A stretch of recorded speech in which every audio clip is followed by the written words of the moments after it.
Olá, eu sou professora da Rede Colégio Sul-Americano, meu nome é Cláudia, eu dou aula de artes e essa primeira aula é para o terceiro ano do ensino médio e nós estaremos abordando o capítulo 14 sobre música moderna, que ele vai da página 6 a 16.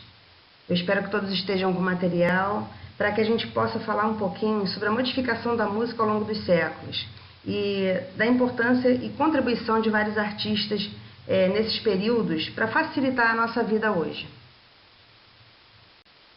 A música no final do século XIX. Eu coloquei alguns tópicos que eu acho importantes para a gente abordar. Intensos movimentos sociais e revoluções políticas.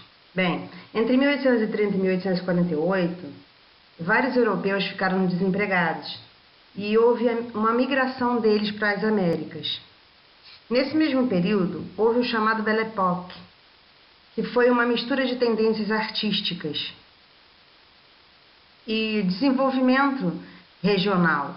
Só que esse desenvolvimento foi voltado para a burguesia. O que é a burguesia? É a classe social emergente, formada por comerciantes que marcaram o renascimento comercial. Entendeu? Então as pessoas mais pobres, elas não passavam por isso, por esse momento bom, essa passagem positiva da modificação na região. Essas múltiplas tendências artísticas, elas ocorreram principalmente em Viena, Paris e Londres, onde muitos artistas se reuniam para mostrar os seus trabalhos e seus estilos. Bem, também houve a regulamentação dos direitos trabalhistas. O que isso possibilitou? Bem, possibilitou que as famílias pudessem ter um momento de lazer e as pessoas pudessem praticar esportes. E nesse período, o futebol e o rugby foram muito praticados. O auge das conquistas da Revolução Industrial. 3 coisas importantes desse período: a invenção da energia elétrica, o telefone e o automóvel, que a gente se beneficia disso até hoje. E o fato que eu coloquei por último, que eu acho muito importante no momento que estamos passando, é a medicina e a microbiologia avançando. Por quê? Foi o período em que as vacinas começaram a ser criadas e começaram a tratar as pessoas com tuberculose, que era uma doença que matava muito na época. E as pessoas ficavam em isolamento, como nós estamos hoje por causa do Covid-19. Entre 1890 e 1910, alguns movimentos artísticos chamaram mais atenção e foram mais evidenciados, principalmente os que eu coloquei como exemplo, o impressionismo e a arte nouveau. Eu vou explicar um pouquinho sobre eles. No impressionismo, os artistas eles buscavam captar os efeitos da luz nas cenas e pintavam ao ar livre. O que tem de diferente dos antigos artistas? Que eles só pintavam dentro dos ateliês. E isso foi transformado em uma coisa mais agradável. Porque você pintar ao ar livre, você está direto em contato com a natureza. E você consegue captar os efeitos da luz e das cores nos objetos, nas folhagens, na roupa das pessoas. Na arte nouveau, essa arte, ela marcou a imprensa e as artes gráficas da época com luxo e sensualidade. Se você observar, haviam detalhes graciosos em volta das imagens que eram colocadas nos folhetos, nos panfletos, nas propagandas da época. A revolução tecnológica na música. Eu posso destacar aí alguns avanços tecnológicos na área musical relacionados ao paleofone e ao fonógrafo. O paleofone, ele fazia reprodução de sons e foi o primeiro aparelho criado pelo Charles Cros. Logo em seguida, veio o fonógrafo, que substituiu esse aparelho. O que ele fazia? Ele fazia gravação e reprodução de sons em rolos de cera no motor elétrico. Então, a quantidade de sons gravados era muito maior. Isso, posteriormente, evoluiu para a gravação em discos e houve a difusão do comércio desse produto. Eu retorno a falar da medicina, porque na imagem que eu coloquei aí, ele mostra um pouquinho do medo das pessoas na época em tomar a medicação, né, de receber aquela vacina, que ela era era um experimento, na verdade, que eles estavam começando a aprender a utilizar o material, a descobrir como curar algumas doenças. E toda vez que algo diferente acontece, as pessoas ficam aflitas, entram em pânico, porque é algo desconhecido.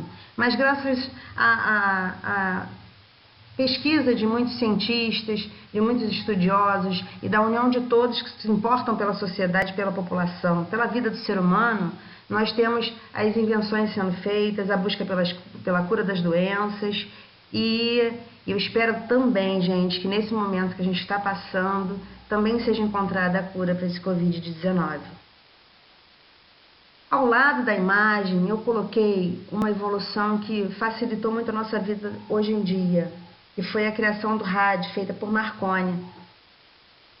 Esse aparelho, ele possibilitou a transmissão de voz em equipamento sem fio.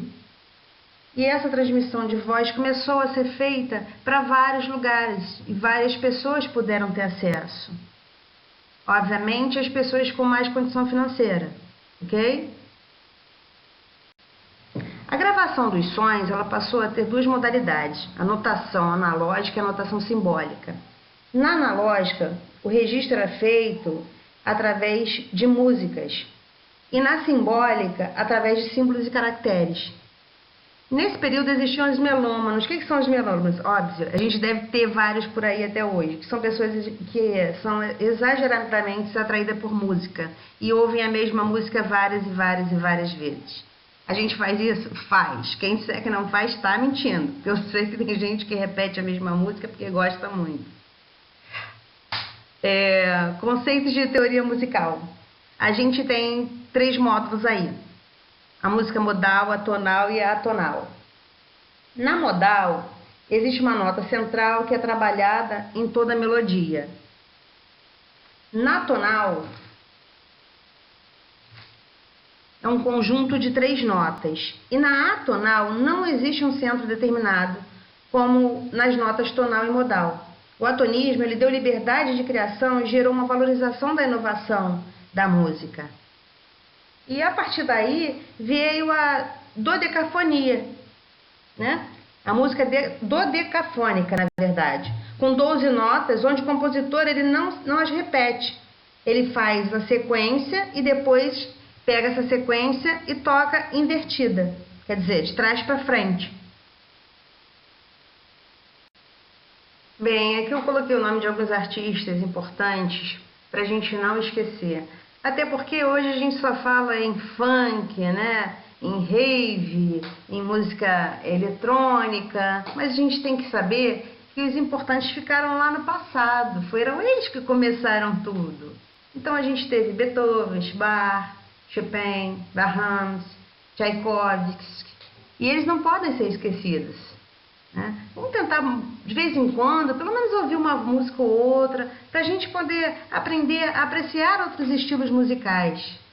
Eu acho que é válido para vocês.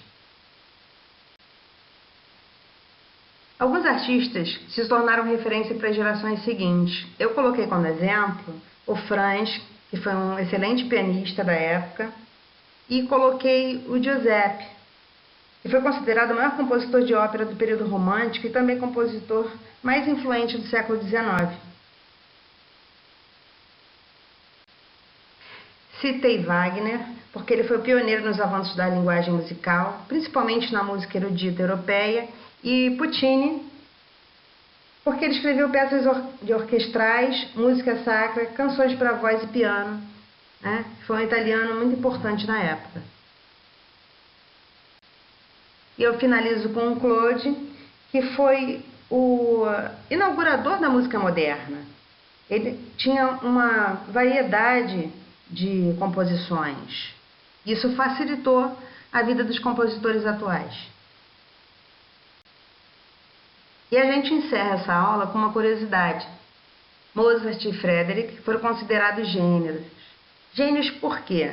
Porque eles criaram composições com grande complexidade de linguagem musical, coisa que os outros artistas não conseguiam fazer.